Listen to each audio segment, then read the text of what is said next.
जय मां गंगे। हर हर महादेव। मैं नीलेश कुमार गुप्ता आप सभी का हृदय से स्वागत करता हूं। आज हम मां गंगा के धरती पर अवतरण की पावन कथा सुनेंगे। यह केवल एक पौराणिक कथा नहीं है, बल्कि मनुष्य के भीतर छिपे आध्यात्मिक सत्य, साधना, ज्ञान और मोक्ष का गहरा संदेश भी है। एक समय राजा सगर ने अश्वमेध यज्ञ किया। यज्ञ का घोड़ा इंद्रदेव ने चुरा लिया और उसे महर्षि कपिल मुनि के आश्रम के पास छिपा दिया। घोड़े की खोज में राजा सगर के 60,000 पुत्र पृथ्वी को खोदते हुए कपिल मुनि के आश्रम तक पहुंच गए।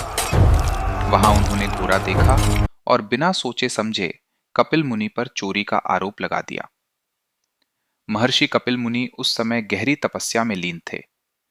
उनकी तपस्या भंग हुई और क्रोध में उनके तेज से सगर के सभी पुत्र भस्म हो गए।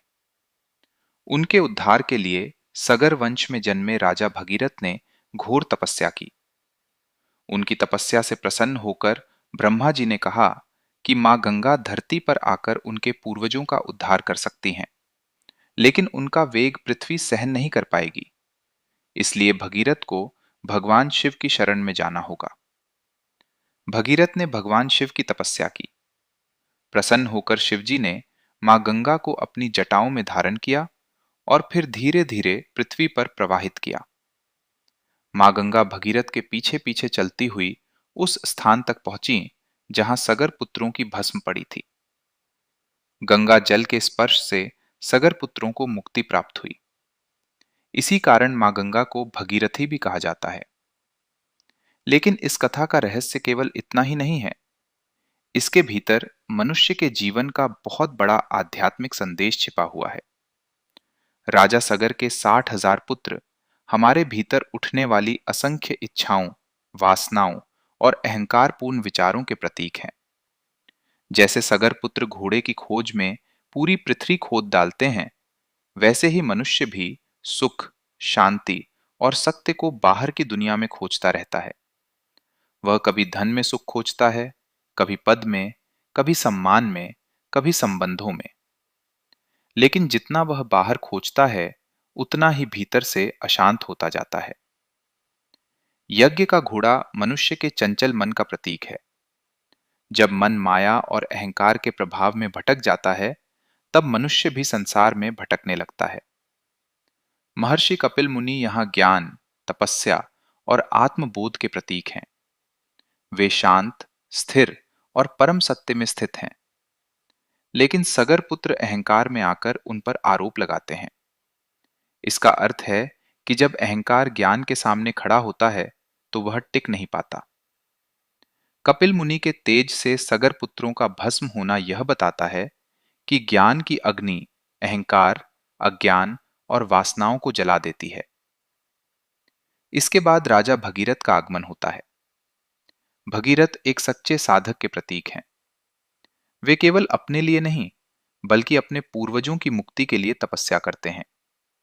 इसका अर्थ है कि सच्ची साधना स्वार्थ से नहीं, करुणा और पवित्र संकल्प से शुरू होती है। भगीरथ की तपस्या हमें सिखाती है कि आत्मिक जीवन में जल्दी सफलता नहीं मिलती। इसके लिए धैर्य, श्रद्धा, त्याग और निरंतर प्रयास चाहिए।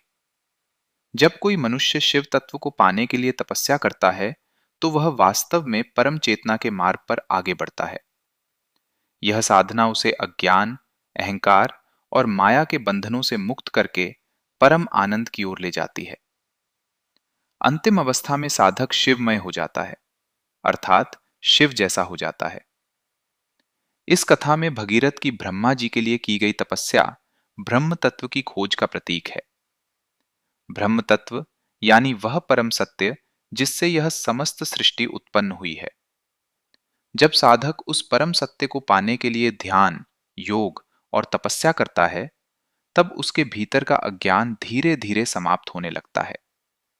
जब योगी को ब्रह्म का अनुभव होता है, तब वह शिव तत्व के निकट पहुंचता है। और जब वह शिव तत्व में स्थित हो जाता है, तब उसके भीतर से ज्ञान की गंगा बहने लगती है। इस कथा में मां गंगा का भगवान शिव की जटाओं से प्रवाहित होना ज्ञान गंगा के प्रकट होने का प्रतीक है। शिव की जटाएं स्थिरता, संयम और योग की अवस्था को दर्शाती हैं। ज्ञान भी तभी सुरक्षित रूप से जीवन में उतरता है जब मन स्थिर हो, बुद्धि शांत हो और हृदय पवित्र हो। यदि मन अस्थिर हो तो ज्ञान भी अहंकार बन सकता है। लेकिन जब वही ज्ञान शिव तत्व से होकर आता है, तब वह मुक्ति देने वाला बन जाता है। मां गंगा केवल जल की धारा नहीं है, वे करुणा की धारा हैं, वे ज्ञान की धारा हैं, वे पवित्रता की धारा हैं। जैसे गंगा जल के स्पर्श से सगर पुत्रों को मुक्ति मिली, वैसे ही ज्ञान गंगा के स्पर्श से मनुष्य के भीतर के दुख, भय, वासना, मोह और अहंकार आदि अवगुण मिट जाते हैं। मनुष्य के भीतर जो पुराने संस्कार, पाप, भ्रम और मानसिक बंधन जमा रहते हैं, वे सब ज्ञान और भक्ति के प्रकाश में धीरे धीरे समाप्त हो जाते हैं। सच्ची गंगा बाहर भी बहती है और भीतर भी। बाहर की गंगा शरीर को पवित्र करती है और भीतर की ज्ञान गंगा आत्मा को पवित्र करती है। जय मां गंगे, हर हर गंगे, हर हर महादेव। मैं नीलेश कुमार गुप्ता आपसे फिर मिलूंगा किसी ऐसे ही पावन, रोचक और गहरे आध्यात्मिक रहस्य के साथ।